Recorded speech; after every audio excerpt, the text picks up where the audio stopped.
Bom dia, pessoal! E chegou o dia de dar play no RH Talks, nessa edição especial sobre departamento pessoal. E eu quero deixar claro que eu escolhi esse tema por alguns motivos que algumas pessoas que eu já conversei já sabem. O primeiro deles é que, quando eu vou em eventos de RH, eu percebo que quase não tem conteúdo para departamento pessoal. E aí, departamento pessoal é a base de tudo e muito do que acontece no RH começa pelo departamento pessoal. Essa semana, se você conseguiu rodar a folha de forma ok, ninguém lembrou de você. Agora experimenta errar a folha para ver o que acontece, né? Todo mundo, o DP não faz nada, o DP errou. Então, essa edição também tem esse objetivo. O segundo objetivo é que eu quero que o RH entenda, de uma vez por todas, que departamento pessoal é sim parte do RH e é o alicerce de tudo. E o terceiro, que já é um spoiler, tá? Essa edição também é um teste para ver o quanto essa comunidade reage, para que ano que vem no RH Summit eu traga conteúdos de departamento pessoal. E aí eu comprovei a minha tese, o meu feeling, porque são mais de 10 mil pessoas inscritas acompanhando a gente aqui. Então, é sinal que o DP sim quer evoluir, quer aprender e quer estar com a gente no RH Summit do ano que vem. Inclusive, já aproveitando o gancho aqui, a pré-venda dos ingressos do RH Summit está com os dias contados. Então, no dia 10 de outubro, agora ao meio-dia, a gente encerra e você não vai comprar por um valor menor do que o que está agora. Clicando aqui em cima no banner, você não vai comprar por um valor menor. Então, fica a dica, não adianta esperar Black Friday, me mandar DM pedindo cupom ou escrever uma cartinha para o Papai Noel do Correio, que ele não vai realizar seu desejo, tá bom? Mas vamos lá, eu quero que vocês comentem aqui no chat quais são as principais dificuldades que você tem no seu departamento pessoal, de onde vocês estão falando, que ao decorrer da conversa que eu vou puxando, e se eu não conseguir puxar todas as perguntas, eu depois vai lá para o LinkedIn que eu acabo fazendo alguma coisa por lá com um resumo do que aconteceu hoje aqui. Mas a gente vai falar aqui hoje, vamos lá, sobre quando o RH e o BP encontram o departamento pessoal. Quando a gente fala de RH, para muita gente mudou o nome, né? Que é, eu sou GG, sou gerente de gestão, sou time de people. É RH sim, gente. Se não mudou a forma de atuar, é RH. E tem gente que gourmetizou, que agora todo mundo é business partner. Aí, o povo adora um nome em inglês, mas todos eles precisam do departamento pessoal para que realmente funcione, senão a gente está se enganando com dados que não traduzem a realidade. Para esse papo, eu trouxe uma mesa pesadíssima aqui, então. Minha amiga de longa data, Bia Nóbrega, CHRO as a Service. Bia, seja bem-vinda. Muito obrigada, Léo, pelo convite. Muito obrigada aos parceiros desta mesa que veio para desmistificar esse assunto, não? Exatamente. O Luiz, que vive aí a folha de pagamento na veia, remuneração, Sim. budget, né? O nome, outro nome Benefícios. bonito. Obrigado pelo convite, sim. A Cat, que é da nossa parceira Flash, é uma parceira também de longa data do RH Summit e do RH Talks. E a Cat roda um RH. Depois ela vai explicar um pouquinho, mas lá tem o RH estratégico e o RH mais operacional, dividido, né, na Flash, né? Exatamente. A gente precisa desmistificar primeiro que não é sobre apertar botão, né? Então vamos todo mundo com esse mantra aqui. A área de People Ops não aperta botão. Olha. Anota o nome aí, gente, depois, ó. People Office, ó, que chique, ó. E a Aline Gomes, que é cofundadora da Pistáquio, que veio trazer a visão um pouco outsider dessa mesa aí pra gente, como que a gente também leva esse dado lá pra ponta, principalmente como a gente comunica as coisas pro povo, né? Perfeito. Bom dia a todos, um prazer estar aqui e vamos falar sobre assunto de extrema importância para o negócio e para as pessoas do negócio também. Prazer estar aqui. Vou começar então com a nossa pauta por aqui, gente. Daqui a pouquinho eu já dou uma olhada no chat, tá? Por que ainda existe um distanciamento tão grande? Assim, todo mundo enxerga o DP ali guardadinho dentro da sala. Se boa parte dos dados que a gente lida no RH estão lá no nosso sistema, ou que seja na planilha de Excel que você usa, a gente consegue extrair muita coisa de lá. Então, a gente lida com uma base, a mesma base. Por que isso é tão... Ainda existe essa separação tão grande entre RH, BP, Business Partner e DP? Vou começar pela Bia aí nas suas andanças como CHRO as a Service. Você percebe essa separação, Bia? Acho que nasceu separado, né? Acho que, dado a origem que foi DP, né? Em primeiro lugar, na primeira área foi DP, Foi DP. depois RH e depois veio o BP. né? E eu tive o prazer de trabalhar numa empresa que começou a ter BP há 60 anos atrás, né? O que no Brasil foi o primeiro no Brasil. Mas o fato é que nasceram separados e eu acho que faltou a gente juntar, Uhum. né? E acho que mais do que nunca é um departamento, é uma área única e ela precisa estar unida. E a gente precisa quebrar esses silos, quebrar essas fronteiras que não tem nada a ganhar, só a perder. Quando a gente separa, a gente tem mais é que unir. Esse é meu ponto de vista. E o que eu vejo, de fato, é as coisas ainda, em muitos lugares, estão separados. E o desafio é, de fato, conectar tudo isso, porque os sinais vitais vêm do DP. Uhum. Se a gente não olha para os sinais vitais que você, por exemplo, gera, e aí? Toda informação que a gente gera e para tomar a decisão, ela é dentro do DP, né? Não só para nós, como para o governo. Né? Verdade. Então, a gente tem que lembrar que também daí é a fonte não só para a empresa, e muitas vezes, não sei vocês, mas na minha carreira eu sempre tive, qual que é o headcount? Qual que é a quantidade? Da onde que sai essa informação? E normalmente, da onde é a informação fidedigna? Todo mundo, não, porque você pode ter um sistema, pode ter um subsistema, mas apertou o sapato, você vai aonde? Vai lá na Folha, que a Folha é a informação oficial, Uhum. né? Mas eu concordo com você, eu acho que o RH, na verdade, ele surgiu como departamento pessoal, porque precisava pagar as pessoas, rodar aquilo ali, ter aquela informação, foi evoluindo, e quer queira ou não, o DP, né, o gerar ali a folha, ela é feita de pessoas que não são marqueteiras, né? Uhum. Elas estão ali, elas são para a execução, elas são é a característica da pessoa ali, né? Eu comparo até um pouco com a área de TI, que é outra área, né? Que ela é uma área que está ali no back e que você precisa da exposição, você precisa da importância dela e que quando, como você falou, deixa de pagar uma férias no dia certo, atrasar alguma coisa, mandar uma informação errada do seu imposto de renda Nossa. para o governo. Pensa no pé de microfone que dá. Uhum. Lá na Flash funciona separado, né, Cat? Mas em que momento que junta tudo isso? Na verdade, assim, tem um ponto muito importante que já foi falado aqui, que é sobre entender que o propósito é único, né? Então, assim, nós precisamos o quê? Viabilizar a estratégia do negócio e impulsionar pessoas.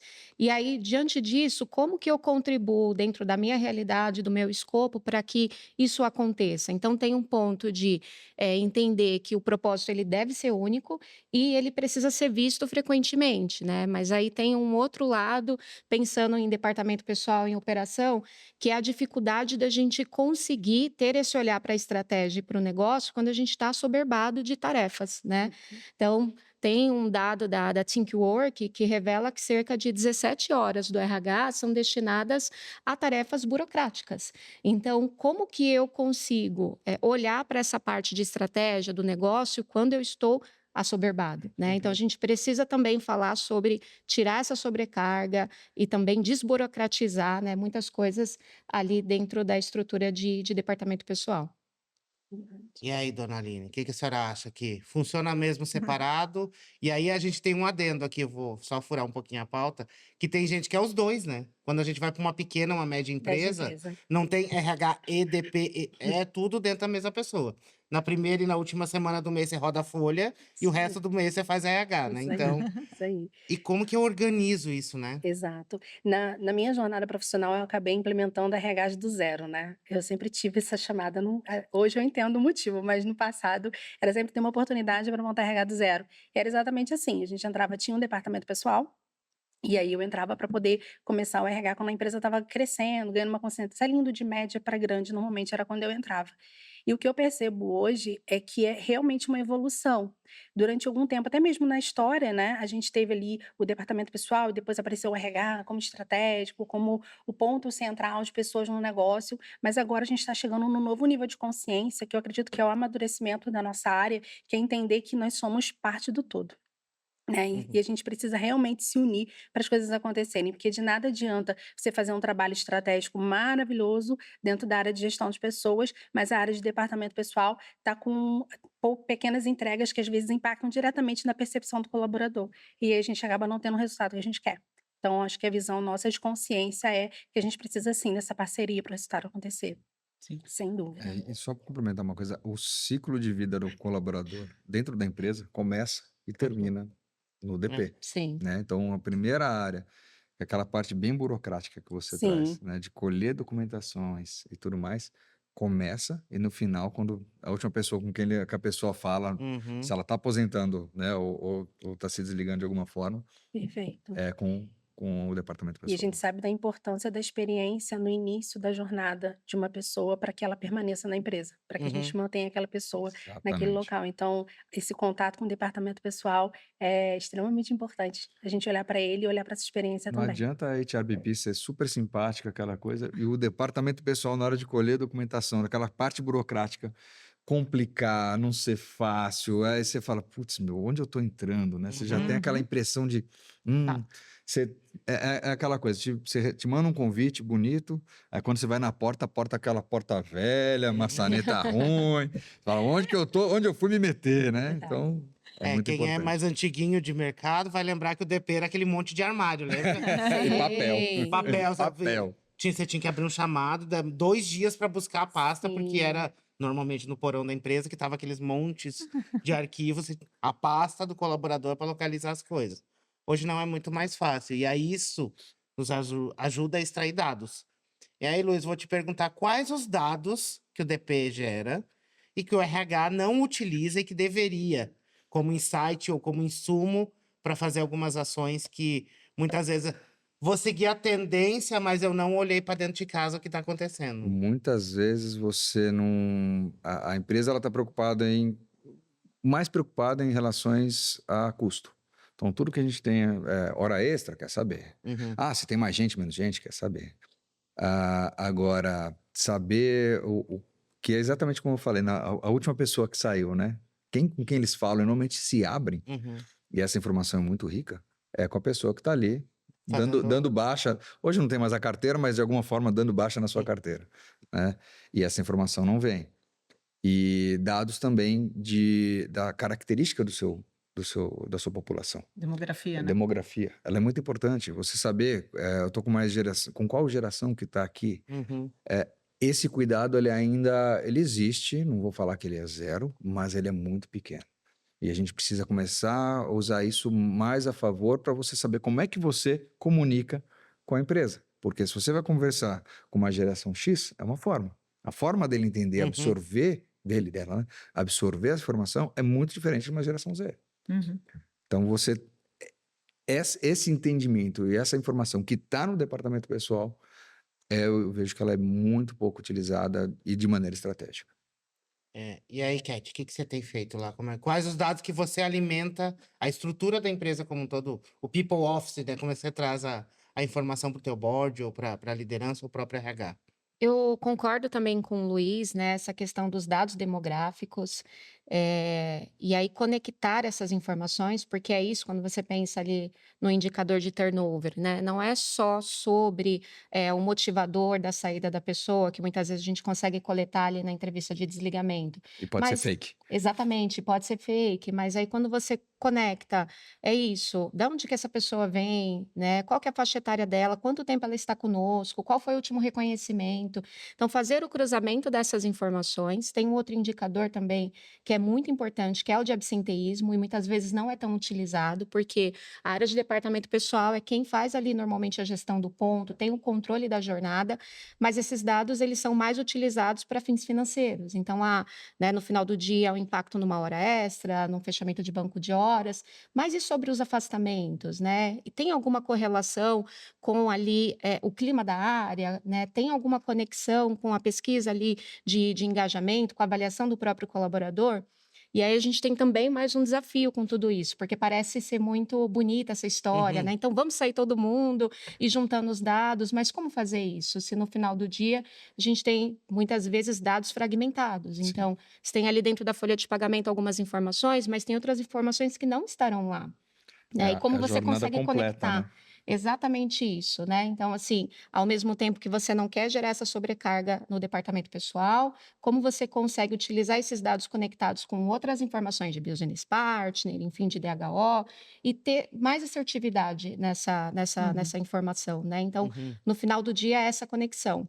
E lá a gente tem, apesar de a gente ter essa separação de operação, no final do dia a gente entende que a estratégia é única, né? E a estratégia, ela é a estratégia da empresa, não é a estratégia do time de RH, né? E aí, de novo, a gente tem muito enraizado isso de como eu contribuo para que essa estratégia, de fato, ela seja alcançada. E aí a gente une esforços. Eu preciso entender qual que é meu papel de relevância nisso e me apropriar, que é um outro ponto, né? Departamento pessoal, muitas vezes, tinha esse lugar escondidinho do patinho feio dentro, né, da estrutura. E no final do dia não é, né? A gente fala de RH estratégico e tudo mais, mas como a gente vai passar por estratégia se não tiver dados? Então, a gente também precisa se apropriar da nossa relevância e se posicionar, né? Porque no final do dia, nós temos a informação e nós deveríamos também, minimamente, ser porta-voz dessa informação.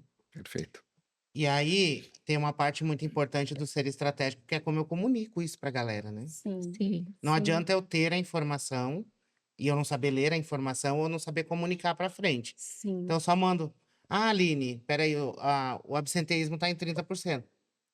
E qual a conexão disso com o É. negócio? Sim. Vá, Sim. tá bom, né? Isso aí eu consigo ver fazendo meus cálculos aqui. Mas o quanto custa isso? Eu acho que a gente tem que chegar num ponto que a gente precisa traduzir esses indicadores para indicadores de negócio. Exatamente. Aí surge a postura estratégica, e eu tenho Hum. brigado bastante que estratégico não é um cargo. Não é, eu sou RH estratégico, sou DP estratégico, e até esses dias teve uma brincadeira que você não vê, eu sou médico estratégico, financeiro estratégico. Verdade. Mas o RH e o marketing é uma similaridade. Os dois adoram colocar esse sobrenomezinho. Estratégico é uma postura, é um jeito de ver as coisas, um jeito de trabalhar. Sim. E aí entra a comunicação, né? Como é que eu alimento a minha estrutura empresarial com esses dados que eu tenho ali no DP, eu só preciso saber fazer as perguntas certas. Exato. E como que eu mostro isso para fora? Como que eu levo todo esse arsenal de informação para fora ali? Perfeito. Eu percebo que participando de conselhos, o tema que sempre vem na mesa é custo e eficiência, né? É sempre o que acontece, custo e eficiência. Quando a gente fala de absenteísmo, por exemplo, está diretamente relacionado à eficiência, mas realmente é um indicador que ele é muito ignorado. As pessoas não olham para o absenteísmo. E, de fato, na hora da comunicação, não adianta eu chegar para um líder e falar que o absenteísmo está em X%. Eu preciso mostrar para ele o impacto que aquilo ali tem na área dele e no negócio. Qual líder que não quer ter uma equipe que performa? Qual líder que não quer ter uma equipe de resultado? E aí você tocou num ponto cirúrgico, Léo. Assim, o RH precisa melhorar a comunicação no sentido de conectar o que a gente sabe com aquilo que o negócio precisa. E o que eu percebo é que a gente fala muito a nossa língua e pouco a língua do negócio. E o líder, ele tem dificuldade de entender, mas qual é o líder que vai realmente se abrir numa mesa de negócio para falar, eu não estou entendendo o que você está falando. Então, a gente fazer essa relação de esse resultado que você quer alcançar, a gente tem esses indicadores que mostram que a gente está no caminho ou a gente não está. E revelar isso em números é de extrema importância. Então, dentro de uma mesa de negócios, por exemplo, que a gente está falando de estratégia, sempre falo isso, tá bom, mas isso é quanto em dinheiro, né? Quanto que isso é em reais para você poder compreender o impacto. E aí, quando eles olham, eu te falo, eu não sabia disso. Eu falo, pois é, então vamos olhar para isso agora. E também para o time. Às vezes, a folha de pagamento, infelizmente, né? Acontece alguma questão e o pessoal já vai, a folha de pagamento isso, a folha de pagamento isso, departamento pessoal aquilo. E aí, quando a gente vai entender, vamos entender realmente como é que está o resultado dessa folha de pagamento? Gente, são pequenos erros, mas que as pessoas percebem de uma forma diferenciada. E por que não comunicar isso também? É um indicador importante. Como foi a assertividade da folha de pagamento naquele mês para gerar confiança nas pessoas? Então, a comunicação, ela excede ali a liderança e ela pode sim chegar ao colaborador e mostrar a importância do papel do departamento pessoal no negócio. Porque no dia a dia, eles vão se comunicando entre eles, fica às vezes uma percepção equivocada da realidade. E a gente trazer esses indicadores que não estão na hype, mas que são importantes, que mostram efetivamente o resultado do trabalho. Então, a área de comunicação, sem dúvida, precisa ser uma parceira também nessa jornada, para quem está ali na área mais estratégica, né, tática, e também para quem está ali entregando o resultado no dia a dia para todos os colaboradores. Desculpa. Não, ela falando me lembra que a gente tem que parar de falar RHEs e falar financeirês. Então, não é, existe um problema de clima. Não, existe o impacto que o clima gera no negócio. Sim. Então, o impacto financeiro do absenteísmo, o impacto financeiro do turnover, o impacto financeiro das horas extras, o impacto financeiro das vagas não preenchidas. Não, se a gente começar a falar do impacto financeiro, né, eu brinco que é o financeirês, né, e parar de falar RHEs, as pessoas vão entender que, de fato, a gente está juntos pela estratégia do negócio. Né? Então, é sobre a estratégia do negócio. Não sobre a estratégia de cada uma das áreas, mas Exato. como cada área suporta a estratégia geral. Né? Mas o estratégico, por isso que eu acho que tem um RH estratégico e o RH que não é estratégico, talvez. Porque você pode simplesmente só executar. E ou você pega o absenteísmo, vamos pegar esse exemplo, e você leva com um pacote de informações que você vai... Por que está tendo absenteísmo? Você vai ver, leva a hora extra do pessoal. De repente está faltando gente pro time. E aí você está querendo economizar headcount, mas você está pagando muito mais caro de outro lado. E está sacrificando as pessoas que estão lá. Como é que está a performance do pessoal? Você está valorizando quem deve ser... Está concentrado numa área. Está concentrado, não está... E eu já vi isso muitas vezes na minha carreira. A pessoa fala, não, estou perdendo muita gente da minha área, não sei o quê. Você vai lá olhar e fala, desculpa, cara, mas o problema não é o salário, porque muitas vezes é esse, né? O ponto, O RH que contratou errado. o RH que contratou errado, mas você fala, mas espera aí, a pessoa está aqui há 5 anos, ela teve só o acordo coletivo ao longo desses 5 anos, e agora ela está pedindo demissão, você está estranhando? E ela era uma pessoa que na tua relação de performance, né, ela estava performando bem, então você não teve o olhar. Mas também aí tem um lado do RH, que aí é a parte estratégica, a gente dá essa informação, né? E eu acho que o desafio do RH cada vez mais é como entregar essa informação rápida, de maneira com qualidade, né, e assertiva. Perfeito. Sim. Uma pergunta que eu sempre recebo é, Aline, como eu sei qual indicador usar? E aí a resposta que eu dou é, que pergunta você quer responder? É isso Porque aí. normalmente eles ficam esperando que a gente dê, quando o assunto é atração e seleção, qual o indicador? Tá bom, o que você está tentando responder? Qual é o problema de negócio que você tem hoje, que você criou as hipóteses ali, o que você quer responder? E eu percebo que é exatamente por esse motivo que a gente tem a dificuldade de tangibilizar e explicar esses dados fazendo conexão. A gente não sabe o que a gente quer responder. Sim. Então, a primeira pergunta, né? O que você quer responder? Eu quero entender por que a gente está demorando tanto para fechar a vaga. Opa, então agora vamos começar a pensar os indicadores daqui e vamos pegar os indicadores que ajudam a gente lá no departamento pessoal, por exemplo. Quanto tempo o departamento pessoal está demorando para fazer a admissão? Isso é de extrema importância. E a gente vê a RH, às vezes, só contabilizando o tempo de contratação. Mas e o tempo da admissão? A gente não está contando e isso impacta diretamente no negócio também. Não tem como. A gente precisa ser parceiro, Não precisa estar existe junto. uma fórmula padrão, né? A gente estava falando em off aqui que somos seres únicos, né? As empresas também. A gente precisa começar a entender isso, que as empresas... Então, não existe você pegar uma fórmula de... A gente fala muito de turnover. Qual turnover serve para você? O que você está querendo atingir com o turnover? Não existe uma fórmula. E não existe zero turnover. Não vamos lá. existe zero. Não Não, existe. Existe estratégia. Tem empresas que querem ter um turnover alto. Por N motivos. Porque eles querem reciclar as pessoas a cada 4 anos. Não interessa. Então, você tem que ligar isso com o que você precisa. E utilizar isso de maneira... Aí sim, voltamos ao estratégico. Assim como o seu time de departamento pessoal, para mim, a gente vem mudando o profissional ali. Antes você poderia ter muito mais assistentes porque precisavam executar mais. Hoje nós temos robôs que rodam folhas. Você dá a parametrização, ele vai rodar e seguir aquela coisa automática. Agora você precisa de mais analistas. Eu brigo muito com o meu time e falo, gente, vocês são analistas, façam análise, né? Olham, porque isso sim vai fazer diferença, né? Não é só gerar o dado, é para que você está gerando, por que você está gerando e o que você vai fazer com isso. E aí o DP é a área que mais fala com o financeiro, né? Se Nossa, tem um RH que fala com o financeiro, é o departamento pessoal.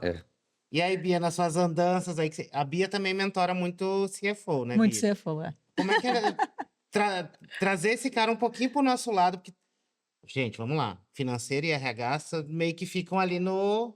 Para mim, eu sempre brinco, né? Quando eu entrava numa empresa full, né? Hoje, no modelo as a service, eu brinco. Financeiro é braço direito e braço esquerdo. RH e financeiro tem que ser o braço direito e o braço esquerdo do CEO. A gente tem que trabalhar juntos, necessariamente. Eu sou contra DP responder para financeiro, tá? Eu acho que acaba tendo um viés apenas de eficiência. Então, toda vez eu puxo o DP para minha gestão de CHRO e trabalho grudada no CFO, grudada, né? E aí, nesta conjunção CFO e CHRO, eu brinco que a gente vai dando o acelera e o para o CEO. A gente vai dizendo, agora vai, agora para, agora vira. E vai ali, vai indicando os caminhos para o comitê executivo. Né? A pessoa do lado de pessoas, né, de recursos humanos, olhando como que a gente impulsiona, até uma palavra que a gente estava falando em off, né? Kathleen usou. Então, assim, como a gente impulsiona as pessoas para realizar essa estratégia, alavancar o resultado, viabilizar, né, todo o negócio. E, por outro lado, o CFO dizendo assim, dá para acelerar, temos que parar. E remuneração variável necessariamente juntos. Pacote de benefícios, claro, de uma forma mais inteligente. Né? Então, assim, acho que é uma parceria que necessariamente tem que andar juntos, de mãos dadas. E eu acabo sendo muito mentora de CFO por conta da questão comportamental. Né? O CFO normalmente tem ali o que desenvolveu o comportamental, por isso que eu sou muito acionada para isso. Mas, gente, eu brinquei bastante durante as divulgações que não existe employer branding que sobreviva a um pagamento errado, né? Sim. Então, gente, quando a gente olha, muitas vezes as ações estão muito voltadas da empresa para fora e não da empresa para dentro. E a gente já discutiu bastante, tem muito dado que está dentro do nosso departamento pessoal, mas que precisa ser sólido, né? Precisa de um conhecimento. O Luiz tocou um ponto de automação, a parte de inteligência artificial que a gente pode usar, mas tem uma parte por trás que eu também brigo bastante, que cada vez menos a gente conhece os processos. A gente desenha. Até para implementar uma automação, eu preciso ter um processo desenhado para configurar aquilo. A maioria das vezes é tipo, vamos lá, ChatGPT me ajuda, e no final vai dar merda. Vai dar ruim. E quando dá ruim no DP, não é dar ruim que você faz só uma folha complementar. O dar ruim pode ser uma multa, pode ser toda a questão. Ou, por exemplo, tem um caso que aconteceu, acho que foi há uns 2 anos, da pessoa que ficou sabendo que ia ser demitida pela carteira digital. Tipo, só recebeu a notificação. Falou, oi, peraí. Aí o RH disse que não sabia, o líder também não, e ficou. O que isso gerou? Um processo para a empresa, por falta de comunicação e por falta de conhecimento de que, é só apertar um botão, ou apertar o botão, naquele caso, gera um processo. Então, como que a gente traz essa provocação de que a gente precisa entender o que está fazendo, até para fazer as perguntas. O conhecimento, ele não é opcional e não vai ser conseguido de uma forma fácil. A gente vai ter que entender. E aí o DP vai ter que entender de lei, contábil, e aí vai N fatores que entram numa caixinha, que é muito mais do que simplesmente só usar um dashboard lindo, né? Eu vou começar pela Cat agora. Eu brinco muito desse tema, né? Porque o mesmo parâmetro que a gente tem da pirâmide de Maslow, né? Não tem como a gente falar de autorrealização se a gente não tiver as necessidades básicas ali atendidas. Quando a gente pensa no ser humano, né? O que ele precisa de segurança? Tem vários fatores que dão segurança, né? Colocam o ser humano nesse lugar, mas pensar em financeiro, então no final do dia, né, ter garantia do seu salário, seu benefício bem pago, você não ter preocupação com isso, porque imagina só, se trabalhar num lugar que você tem preocupação se o seu salário vai ser pago corretamente, parece uma coisa trivial, mas não é. Isso gera um impacto também na produtividade. Então, assim, a gente precisa falar sobre a importância de ter um DP sólido, né, robusto, e o quanto que isso não é uma tarefa simples, porque a gente fala nessa linha como se, isso é o básico. Realmente é o básico, mas não é trivial e nem simples garantir esse básico, quando a gente tem diversos sistemas. Então, o RH, ele lida ali com, em média, 7 sistemas para fazer a sua operação. Então, a gente tem ali sistema de folha, sistema de ponto, a informação do governo, e aí, né, assim, é um bocado de informação que você precisa administrar. Então, tem um desafio de, primeiro, centralizar essas informações, mas também, como o Léo mencionou, ter esses processos bem estruturados, né? Então, a gente não tem como falar de recursos humanos, de departamento pessoal, de marca empregadora, sem mencionar pessoas, processos e tecnologia, né? Então, assim, no final do dia, a gente precisa entender que temos que ter esses três, né? Então, é um desafio grande, especialmente quando a gente olha nesse cenário de ter diversos sistemas e, de novo, informações fragmentadas, mas que a gente precisa buscar um pouco mais de assertividade, né? A gente optou recentemente por fazer a internalização da folha de pagamento, por conta do tamanho da empresa e da nossa realidade, da velocidade que a gente precisava também processar as informações e ter esses dados mais assertivos e mais na mesa para uma decisão.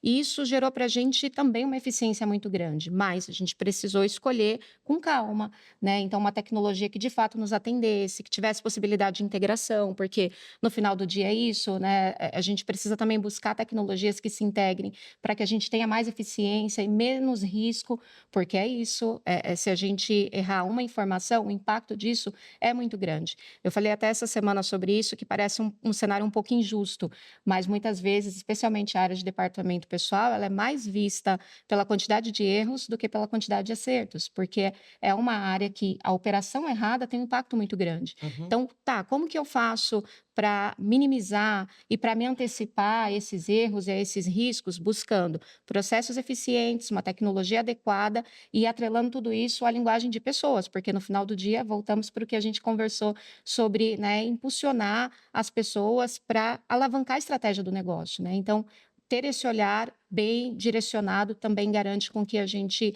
fale mais de marca empregadora, sem ser essa coisa para fora, de roupagem bonita, né? Mas como algo sólido mesmo e consistente dentro do negócio. Até porque se a gente vende um EVP e no Uhum. primeiro contato a pessoa já fala assim, nossa, Fui Não- tapeado. fui falou. tapeada, Aham. né? Porque é isso, é realidade versus expectativa. Você cria uma expectativa no candidato, na pessoa candidata, a partir do employer branding. Aí, no primeiro contato com a empresa, no processo de admissão, é uma decepção. Poxa, uma empresa moderna, uma empresa contemporânea, ágil, que faz produtos digitais, por exemplo. E aí vem lá. Pede papel. Preenche o formulário na Não mão. combina, Mas né? já assim, o desencantamento antes de admissão. Sim. Né? Então, é realidade versus prática, walking the talk. A gente Sim. precisa praticar o que de fato a gente fala, né? Eu não sei, eu sou funcionário também, né? Mas você. Vamos lá, peraí que eu vou fazer um parênteses aqui. RH e DP também são funcionários, Sim, tá? A gente sim. não pode citar. É verdade. Ah, eu vou fazer uma ação para melhorar a qualidade de vida do colaborador. Você também é um colaborador, Sim. tá? Só para deixar claro. Só, eu pegando parênteses, é que nem quando você vai negociar com um sindicato. Eles começam a bater em você e falam, eu não sou da empresa, eu sou funcionário Isso, também. eu também queria um momento maior. Eu também queria.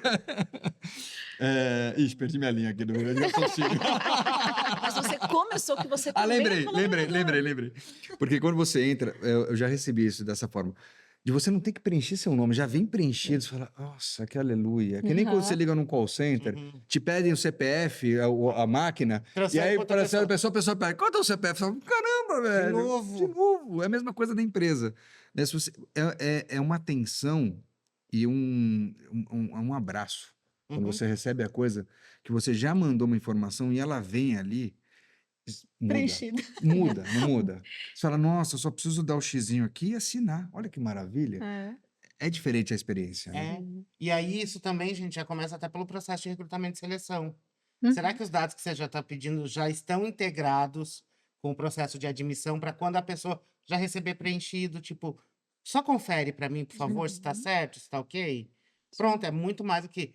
Gente, às vezes é formulário que você vai preenchendo, você olha para baixo, Você tem pega- 15 páginas. Seguro de vida, vai preencher aquilo lá. Que você, tem que... Meu Deus. você olha e fala, vou colocar quem agora, que é o beneficiário? Então, hoje em dia tudo é muito mais veloz e até o próprio governo se atualizou daquele jeito, né? Porque quando o E-Social resolve mudar, alguém acordou, falei, vou mudar isso aqui, e aí o DP que lute, e o famoso crédito do trabalhador que foi criado esse ano só para Sim. dar que, assim, aquela cerejinha do cerejinha. bolo pro DP ter mais coisa para fazer. Mas aí essa parte que a gente estava falando muito de alimentar o negócio, parte de um ponto que aqui eu perguntei esses dias no LinkedIn, e eu vou perguntar para vocês da audiência. Quem aqui já viu o DRE da empresa? Vamos ver. Você sabe o que é um DRE ou PNL? Dependendo da empresa, chama um pouquinho diferente. Boa parte dos profissionais nunca viu e não sabe que a linha de pessoas é a linha mais pesada que está lá dentro.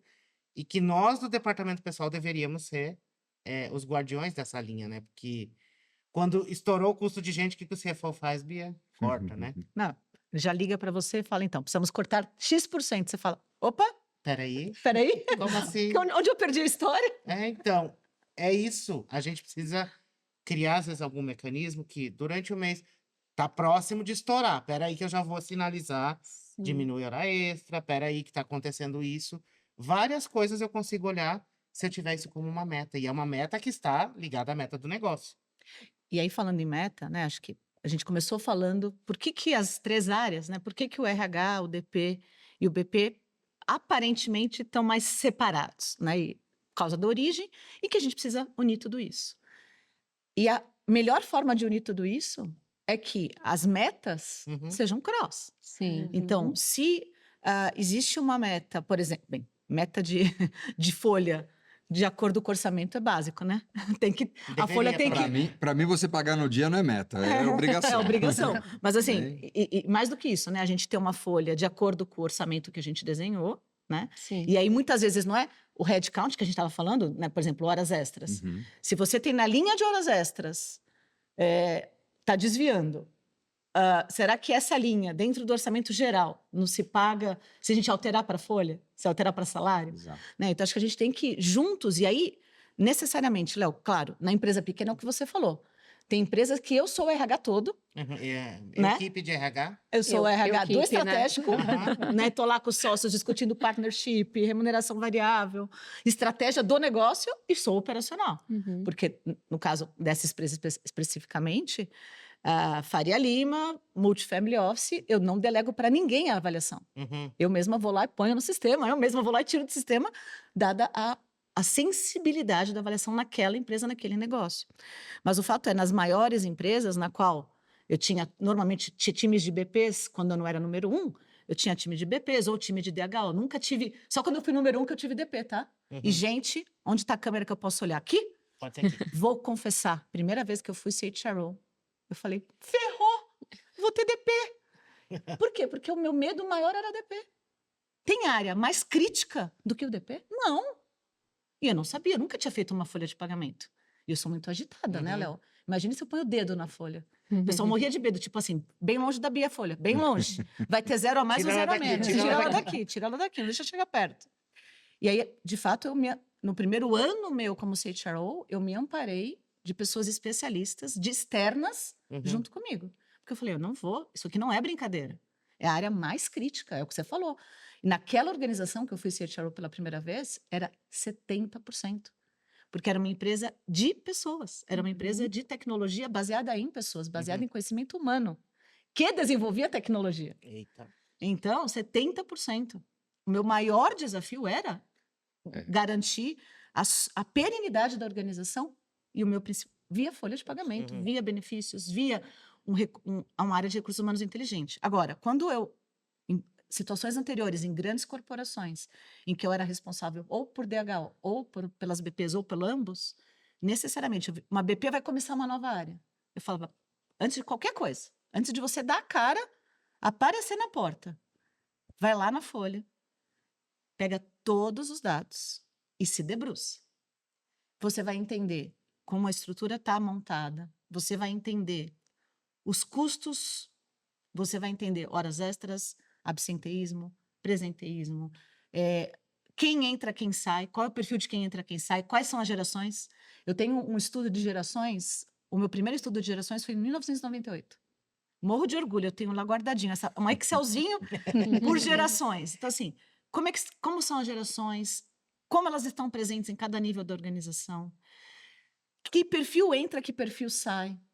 E aí, claro, juntando com o DHO, qual é a avaliação de quem entra, qual a avaliação qual a avaliação de quem sai voluntário, qual a avaliação de quem sai involuntário. Uhum. Imagina você entrar numa área que você começa a ver que o turnover involuntário é de alta performance. Você fala, oi? Peraí. Tem alguma Peraí, coisa ou a errada, né? avaliação está errada, ou o desligamento está errado, tem alguma coisa errada. E aí, depois que você se debruçar sobre os números de RH, você vai conhecer o negócio. Conhecer o negócio conectou conhecimento do negócio com os indicadores de pessoas, aí é que você vai começar a trabalhar. E necessariamente é o que você falou, Aline. Faça um bom roteiro de Uhum, perguntas para isso aí. compreender o negócio, compreender as dores do negócio e aí começar a trabalhar. Exato. Eu compartilho com você desse sentimento, porque eu também já passei por isso. Precisei ser líder de uma área de departamento pessoal e realmente, se eu não tivesse aquelas pessoas especialistas ali comigo, eu com certeza não teria dado o único passo. Foi na época da implementação do E-Social e fui Nossa. convidada para participar desse projeto como líder. Eu falei, vamos, e tudo deu certo. Sobrou cabelo depois E disso. sobrou. No meu caso, não. Foi bem desafiador, mas assim, Deixa eu até aconteceu. testar aqui, Eu sobrou. tenho várias fotos da gente comemorando entregas, assim, né? Maravilhoso. E eu compartilho com você nesse sentido, porque foi extremamente importante para mim viver essa experiência, porque a gente começa a olhar o departamento pessoal de um jeito diferente. E teve um ponto que para mim foi um ponto alto dessa relação, que foi a troca efetiva quando a gente ficou no mesmo time. É claro, cada um com responsabilidades diferentes, mas no mesmo time, a troca de conhecimento entre as áreas, que é essa conversa que precisa ter. Porque, por exemplo, quando a gente fala de marca empregadora, normalmente esse assunto está muito voltado ali para a área de gestão de pessoas, recrutamento e seleção. O pessoal de departamento pessoal não conversa muito sobre isso. Mas o impacto que o trabalho, que o departamento pessoal faz, tem na reputação da empresa. Na percepção de quem está dentro e também na percepção de quem vai entrar. Então, a gente começa a ter essa conversa, você muda também a visão do impacto do trabalho dessas pessoas para o negócio, porque normalmente são pessoas com um viés mais operacional de tenho data para isso, tenho data para aquilo, vou fechar folha, né? Tem mais, e assim, não, vamos trazer um viés mais humano para essa troca, vamos conversar mais sobre isso, vamos melhorar esse processo. E essa troca foi imprescindível para o resultado do todo, que no final estava o RH falando de social, o departamento pessoal falando de coisas estratégicas, né, que a gente trocava a linha atração e seleção, se juntando para melhorar a experiência de atração e seleção, teve muito ganho. Então, no início, a gente fica um pouco, meu Deus, como que vai ser isso, né? Você falou, ferrou, pensei exatamente a mesma coisa. Eu fiquei, como que vai ser? E com o tempo, fui entendendo, não, o caminho está sendo positivo. Está sendo bom. E ter essa relação que você falou, né? Agora a gente vai ter uma exigência aí de ter um conhecimento um pouco mais elevado para o que está acontecendo. E o departamento pessoal ele vai precisar trazer essa visão também de reputação, de Sim. comunicação para o negócio, para que o resultado realmente apareça. Eu dou um exemplo disso.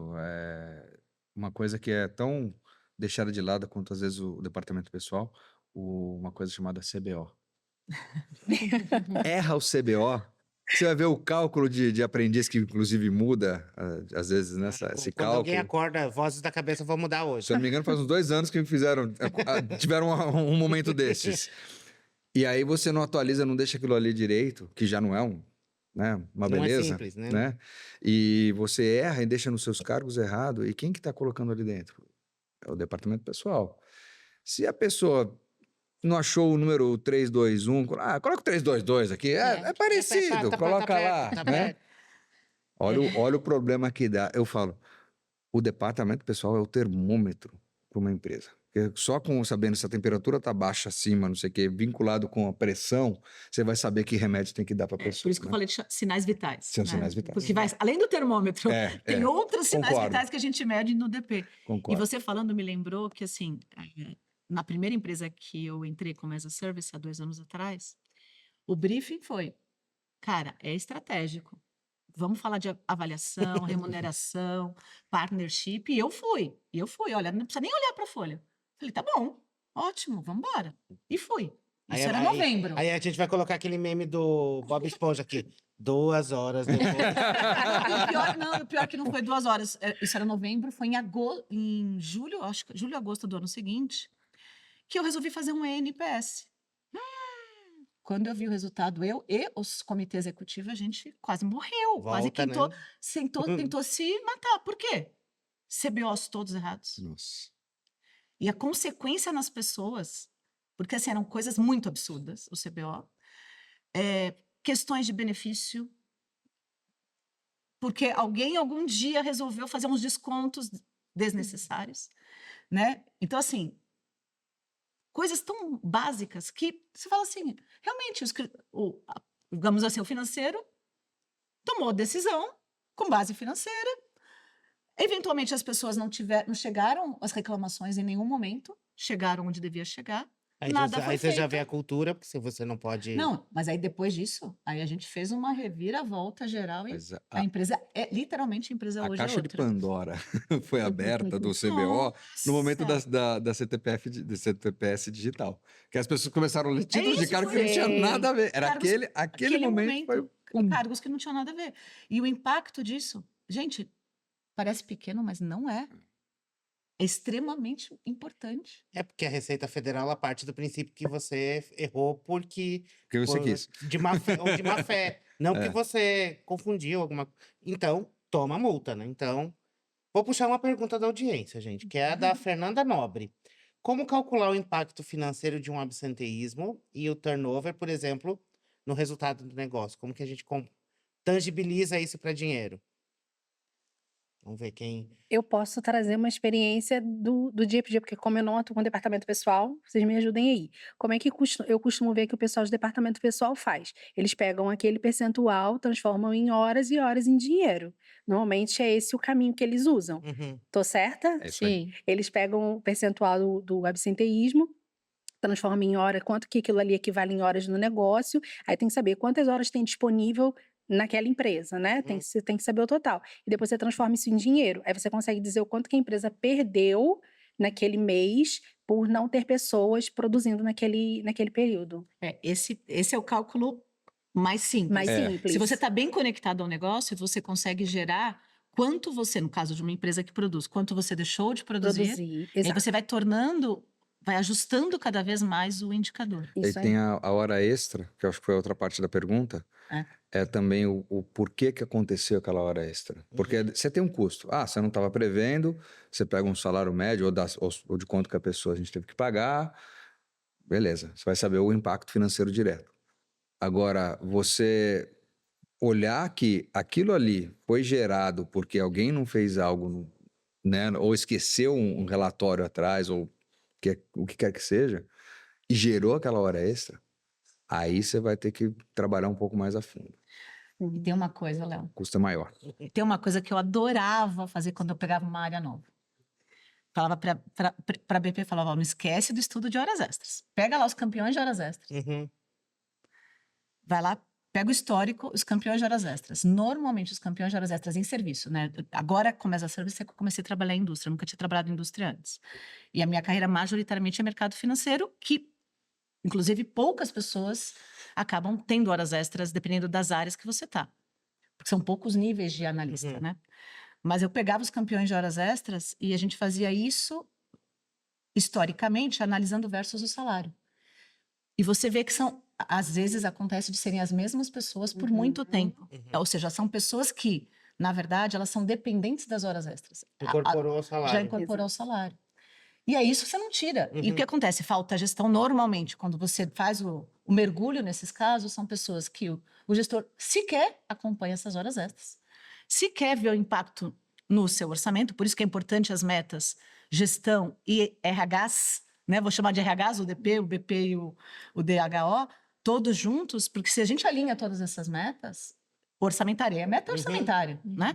E aí na meta orçamentária de negócio, folha é uma das linhas. Sim. Então, assim, se o gestor está alinhado com isso, ele vai falar, putz, olha o que eu não ter feito uma boa gestão de headcount, uma boa gestão de proximidade, eu acabei criando. Criei pessoas dependentes de horas extras. E que criam horas extras, borotam horas extras. É, porque a pessoa, tipo, peraí, como ela precisa daquilo na renda familiar dela, ela já vai postergando alguma coisa para ela ter que ficar mais tempo Mas pra... tem hora extra que ela é cultural. Eu peguei isso num problema que eu tive. Por quê? A área financeira para fechar o fechamento do mês. Quem que eles falavam? A gente precisa ficar até mais tarde, aquela coisa. Aí quem que eles culpavam? O departamento pessoal. Por quê? Não me entregou na data. Aí você fala, tá, qual que é a data? Aí você fala, não, entreguei, mas foi a data que vocês me deram. Isso. Não, porque a gente tem que ficar fazendo. Falei, então vamos antecipar esta data. Para antecipar essa data, aí você faz o cálculo. A gente fez isso. Mudou a data de pagamento da empresa e tudo. A gente voltou. Na hora que voltou, as horas extras continuaram. Porque era cultural da área, daquela área, pelo menos especificamente, de controladoria. E no fechamento, eles ficavam. Eu tenho hoje, tenho a impressão que eles ficavam, a gente tem que ficar, já estou acostumado a ficar, e gerava hora extra, pede a pizza, né, aquela coisa, Uhum. e tá tudo bem. Tem um ponto que você trouxe, Luiz, que eu acho muito importante a gente trazer aqui, para o profissional de RH, ele compreender a importância dele desenvolver a liderança também, ter esse letramento sobre o tema, porque algumas empresas eu já peguei e a gente precisou fazer um trabalho de desenvolvimento com a liderança, porque eles não entendiam efetivamente na prática. O que que pode, o que que não pode, como que autoriza, como que não autoriza. E aí a gente foi entender, né, fazer pergunta, o que que você tem dúvida, como é que é a sua dificuldade? E a gente começou a entender assim, meu Deus.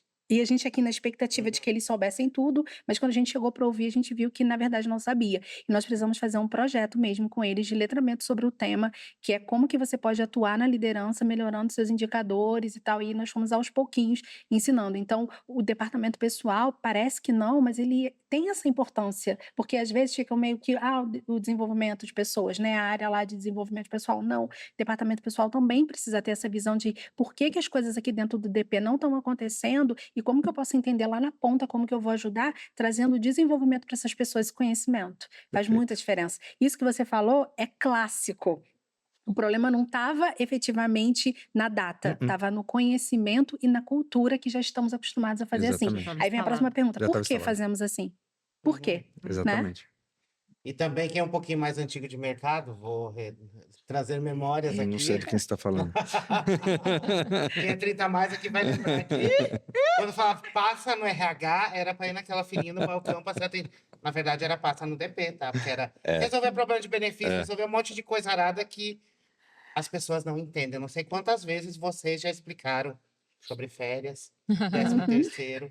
Meu colega recebeu mais que eu. Aí eu tive 4 descontos. A pessoa, milagrosamente, ela não lembra que ela faltou, né? Ela só, a memória seletiva pega por ali. Mas benefício, se no passado era algo que eu era obrigado a ter por questões de acordo sindical, a questão trabalhista, hoje em dia é uma ferramenta incrível para você atrair as pessoas e para que elas queiram permanecer Sim. por causa do pacote de benefício. Eu lembro que há uns 2 anos eu falei com uma empresa que tinha 42 benefícios, gente. Eu falei, misericórdia. Aí eu falei, quantos são realmente usados? Aí ela voltou, foi lá, olhou, 7. Tinha 4 pessoas para cuidar de benefícios, sendo que só usavam 7 daqueles benefícios. E aí a gente conversando entendeu que muitos dos benefícios eram aqueles benefícios mais antigos.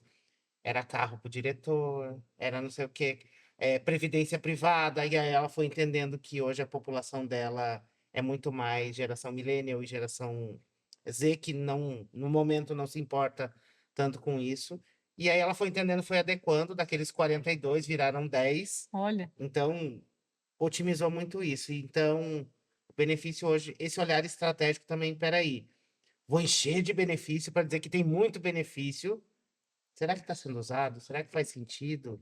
Será que a pessoa do lado entendeu que, por exemplo, uma previdência privada é bom para ela daqui a uns anos? Ou eu parti do princípio que todo mundo já sabe? Você vai entrar num outro problema que é a cultura financeira, que para mim é um benefício que a gente precisa colocar ainda na empresa. Sim. De gestão Educação financeira. educação financeira. Obrigado, educação financeira. Mas aí eu acho que é outro. Dá mais uma mesa redonda aqui, tranquilo. Mas você falando assim me lembrou que, sem brincadeira, uma das entregas de maior valor num banco de atacado e investimento, na época o maior do Brasil, o maior e melhor do Brasil, a entrega de maior valor que eu fiz com o time de BPs. Eu que liderei com o time de BPs foi o RHD. O que era o RHD? A gente simplesmente explicava benefícios. Por quê? Tínhamos os melhores do mercado, obviamente, banco, né? Ainda banco de atacado, tínhamos os melhores do mercado e as pessoas sequer sabiam a maravilha que tinham ali à disposição. E a questão dos benefícios, Léo, acho que tem flexibilidade, porque cada um tem um momento de vida. A gente estava lá no off, eles têm filhos pequenos, eu tenho um filho já que nem quer saber da mais da mãe, né, na faculdade, só quer saber da mãe para carona, embora, porque ainda tá com a carta, mas ainda começando a dirigir. Então são necessidades completamente diferentes que a gente tem. Você não tem você tem filho pet, você tem uma outra necessidade. Né? Então, assim, existem necessidades diferentes, então a gente tem que ter flexibilidade. Por outro lado, o benefício, ele tem um valor, ele é mais valorizado ainda quanto mais difícil ele é acessar. Imagine um benefício de educação, Uhum. que eu não tenho condições de fazer uma faculdade, uma pós, mais um inglês, mais alguma outra coisa. E agora, via um benefício de educação, eu tenho condições. E eu não consigo comprar isso no mercado. Uhum. Ou o benefício flexível, né? Que eu consigo adequar Sim, a minha necessidade, né? Sim. Que vocês oferecem. exatamente. Então, acho que se a gente usar com inteligência, são poucos, Uhum. mas bons benefícios. E previdência, gente, obviamente, como mais de 20 anos no mercado financeiro, também já fiz ação de ligar 1 a 1. E o RH inteiro se dividiu para ligar 1 a 1 de quem não tinha previdência, porque era 1 para 1, 1 para 1,5, 1 para 2, dependendo da idade. Imagina, 1 para 2. Você põe Nossa 1.000 e ganha 2.000 Senhora. por Meu parte da Deus. empresa. E as pessoas não aderiram. Você falava, como assim? E a gente ligou 1 a 1 e explicou. Você entende o que é? Você, né? E todo Você só enxergou o desconto, né? Não, e é isso, né? E é um investimento. E você vê o benefício tributário que isso tem na sua folha de pagamento? Sim. Quando a gente fez isso, a gente já mudou muito o jogo da Previdência, né? Uhum. Então, acho que a gente tem que, sim, fazendo de novo um trabalho juntos, RH, DP necessariamente, e os BPs para não só adequar o pacote de benefícios para a realidade, e com muita flexibilidade, Uhum. necessariamente. Sem flexibilidade não existe, né, benefício, Sim. hoje em dia. Mas, principalmente, a gente comunicar muito bem para que tenha adesão, Uhum. né? E mostrar o valor financeiro disso. Porque o valor financeiro do que a gente oferece de benefícios assim, é muito maior do que a pessoa percebe. É remuneração indireta, eu chamo. Sim. Uhum.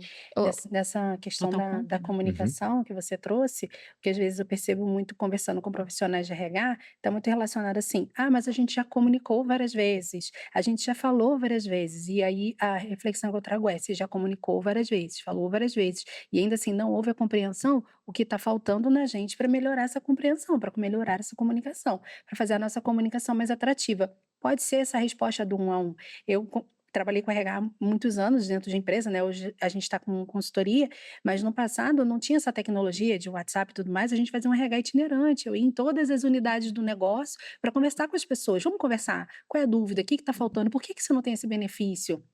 Qual é a dúvida aqui? E isso traz a tal da segurança que as pessoas precisam. Então, hoje a gente tem que olhar para o nosso trabalho, porque a gente faz e fala assim, o que está faltando para eu comunicar, para que as pessoas verdadeiramente compreendam aquilo que eu ofereço. Porque às vezes quando você percebe, faz pesquisas, as pessoas nem sabem. Uhum. Ou se Exatamente. sabem, não compreendem exatamente como que é aquilo ali na prática. Não, você tem que saber como falar com o público que você precisa falar. Eu já divulguei Exatamente. remuneração variável para público de operador era de máquina de corte de cana. Que o pessoal tinha feito um negócio super complexo e mandava como se fosse um documento, né? Que nem a gente tem de um memorando, alguma coisa assim. Uhum. Que eu falei, cara, Não não é o traduzia, né? idioma que esse pessoal fala. A gente fez gibis. Aí depois reclama que tá todo mundo no balcão gibi? da RH. Gibis. A gente colocou em gibi. Pronto. Era uma linguagem mais fácil, era atrativo. E se ele não lia, o filho dele lia e falava para ele. É muito inteligente. Entendeu? Então, é isso. Você tem que saber como falar, não é só comunicar. Porque, às vezes, comunicação, isso é uma coisa que muito RH faz, eu acho que muita área. Manda, mas para falar que comunicou e fez a parte dele. Uhum. É tipo batata quente. Eu joguei. Pronto. Eu falei. Eu falei. Você que não Ninguém leu. leu. Você não leu o e-mail que eu te mandei? Não é? Sim. Então, não é isso. Se você quer atingir de fato, contrate alguém que entenda, ou você vai lá e entenda o seu público, qual o público, porque dentro da empresa você tem N públicos. Eu estou numa empresa hoje que eu tenho, no mínimo, 5 públicos lá dentro, que eu tenho que saber falar de maneira diferente para cada um deles. Olha, e assim, né, falando aqui como quem de fato atua numa empresa de benefício flexível, que isso muda também muito o jogo, né, tem algo muito importante que é ter essa escutativa que a Aline falou, né, e oferecer o benefício mais assertivo. Então, às vezes fica nessa ilusão de ser o benefício mais caro, mas não é sobre ser mais caro, é ser mais efetivo, né? Então, assim, isso vai de entender a realidade dos seus colaboradores, olhando também as gerações que estão ali, porque isso são necessidades diferentes, e traduzindo isso de uma forma coletiva, porque no final do dia você não pode ter decisão individualizada, você precisa ter decisões coletivas. Então, como eu consigo oferecer um pacote de benefícios que ao mesmo tempo individualize a necessidade do meu colaborador e tenha uma tradução coletiva para a estratégia do negócio? E aí, benefício flexível entra como o super aliado absurdo, né? E algo assim que veio para fazer muita diferença. Muito. E diferente de tudo em departamento pessoal, que no final do dia a gente tem menos velocidade de atualizações, benefícios a gente precisa estar antenado. Hoje eu tenho oportunidade na Flash de liderar não só a parte de operações de pessoal, mas também de benefícios. Então, isso é muito bom, porque no final do dia a gente está próximo do colaborador, entendendo ali, tá, o que que ele precisa mais e como eu consigo, sem gerar um custo maior, né, atender ali a necessidade dele, ao mesmo tempo que é isso, eu não gero um impacto financeiro grande na empresa, mas eu consigo individualizar essa necessidade dele. E passou da época, né, como o Léo falou no começo ali sobre benefício para atender uma obrigação sindical. Então, é o vale alimentação que substitui ali a cesta básica. Hoje em dia, benefício é remuneração, é estratégia. E as pessoas, elas decidem por entrar em lugares por conta do pacote de benefícios e decidem sair também por conta do pacote de benefícios. Então, assim, de nada adianta você ter um clima muito bom, né, investir muito em treinamento, em trilhas de aprendizagem, se você não garantir, aí de novo a gente fala nessa linha das necessidades, né, atendidas dentro da sua estratégia de remuneração, compreendendo também a parte de benefícios. E eu faria mais um adendo aqui sobre a escolha assertiva de parceiros, né? Não olhar como fornecedores, porque muitas vezes vai nessa linha de é o meu fornecedor ali de saúde, é o meu fornecedor de vale-refeição, tem que ser o parceiro do negócio, né? E assim, o que ele pode contribuir a mais? Busca sempre o a mais, seja chato nessa linha de escolha de parceiros. Não é sobre você oferecer um produto para mim, é como você consegue entender a minha dor, né, e ser eficiente em trazer uma solução. Então, assim, isso vai ser individualizado. Você pode ter um produto que seja um produto específico, mas você precisa individualizar para a minha realidade. Então, busca também parceiros, né? Tem ações que a gente pode fazer que trazem ganho efetivo, pensando em benefícios, que não geram custo adicional. Então, por exemplo, uma corretora de saúde, uma consultoria que não olhe só para a sinistralidade, mas que tenha ali também ações voltadas para a saúde e te apoie nisso. Uma empresa de medicina ocupacional que conecte ali os seus dados de saúde ocupacional com os seus dados de saúde de fato. Então, tem que ter esse olhar também para o seu fornecedor como um parceiro, entendendo que no final do dia, dentro da esfera de benefício, você não vai compreender tudo, porque tem uma gama absurda, eu não tenho como ter especial, não sei se tem uma estrutura enorme, né, mas assim, no geral, você não vai ter um especialista só de saúde, um especialista só de alimentação, um especialista só de seguro de vida. Então, como você consegue buscar os melhores fornecedores no sentido de eficiência para traduzir também essa linguagem do que é melhor para o seu negócio, né? Então, Perfeito. a gente poderia também fazer mais Ixi. uma mesa sobre isso, mas, gente, benefício faz muita diferença. E Sim. ter esse olhar atento à realidade do seu colaborador, traduzindo isso de uma forma coletiva, sem gerar um impacto grande, porque no final do dia, plano de saúde é o segundo maior custo de folha de pagamento. Então, assim, você precisa gerar valor nisso, né? Não pode ter um custo, precisa gerar valor e isso parte de estar próximo do seu colaborador para entender ali a necessidade dele. Kátia, isso traz a provocação que eu sempre brinco nas minhas trocas, que é assim, existem as boas práticas, a gente deve olhar para elas, com certeza, óbvio, mas a gente tem que encarar essas boas práticas como boas hipóteses. Não quer dizer se a empresa X tem aqueles benefícios que aqui vai ser a mesma coisa. E muitas vezes o que a gente vê é que tem esse copia e cola, essa receita do bolo. Se lá tem, vamos ter aqui também. Será? Vamos ouvir quem está dentro, vamos perguntar. Não dá para ouvir todo mundo, porque senão vai levantar muita expectativa. Faz um grupo menor, conversa para compreender. Trabalhar com hipótese, vamos testar, vamos ver como é que vai ser. E aí, se der certo, se fizer sentido, a gente aplica. Que é exatamente o que você está falando, não adianta a gente ter várias coisas, elevar o custo, que aí a gente já passa a ter aquela visão de, é muito custo, e na verdade, no final das contas, ninguém está usando benefício, como o Léo trouxe aqui do estudo que aconteceu em uma empresa. Então, pensar como uma boa hipótese é o melhor caminho. Não, porque ela tem. Não, pode ser um caminho para cá, mas não quer dizer que efetivamente vai ser. E isso ainda mostra para a gente o quanto que a gente está conectado com o negócio, no sentido de estar comprometido com o resultado final. Porque não é só chegar, fazer porque todo mundo faz, mas porque a gente entende que vai trazer resultado e vai cooperar para aquele caminho que a gente está buscando chegar. Gente, acabou nosso tempo aqui, já passou 1 hora, passou rápido, né? Passou Tanta rápido. coisa a gente foi trazendo, Se furamos deixar. a pauta lindamente, né? Porque o assunto vai indo. Das perguntas que estão no chat, gente, eu vou propor uma coisa lá pro pessoal da sua empresa, Cat. Tem bastante dúvida aqui sobre algumas coisas, eu vou chamar você talvez para a gente fazer um outro conteúdo para gerar para a galera e compartilhar mais para frente sobre as dúvidas aqui, porque Legal. vou entender com quem entende, quem está fazendo o negócio também, aí a gente gera um conteúdo. O próximo conteúdo que a gente volta aqui, a gente vai falar sobre compliance trabalhista, tá, gente? Então, quero agradecer pela contribuição. O LinkedIn deles está aqui na plataforma, então pode atormentar a vida deles lá no LinkedIn, perguntar mais coisas. Bia, me ajuda. Luísa, socorro.